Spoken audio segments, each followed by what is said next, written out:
Hopkins, you think this will be a long distance fight, or it's going to be real short? I think it's going to be whatever it's going to be. I'm going to win.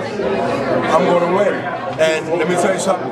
He better have a lot of gas in that tank. Okay, you can't come with a half a tank like he did with Chad Dawson.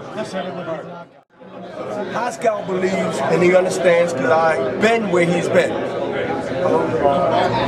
When you're young, you take risks. He took this fight. That's what you do when you're young. When you get a little older, you walk across the street a little different. You look left, you look right, and then everybody beeping behind you. Go ahead, old man. Go ahead. What are you doing? We all drive. How many times you beat the horn at an old person? I know I have done. Steve Floyd does it all the time. But when you're young, you walk across the street, you're like, car beat, get out of the way, you fool. Oh my God, I almost got hit. That's when you're young. You don't know no better. And sometimes God helps you. He guides you away and keep you safe. Because he knows what you don't know. But when you get a little older, you think and you make decisions that's right.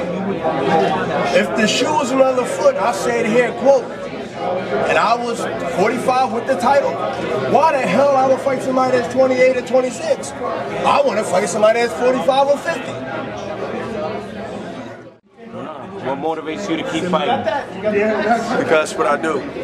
That's what I do. And you know what? That question is a question of legitimacy, because at the end of the day, man, I mean, I know a lot of people wonder why I still do this, because that's that special athlete that can go and put everything on the side and fight like a hungry man even though he's not starving. And that is the difference between the mindset and the discipline to be able to do that. It's not hard. I mean, it's not easy to do that. It's not easy to keep that mentality. Has retirement ever crossed your mind? Who? Has retirement ever crossed your mind? Retirement crossed my mind when I was in my 20s.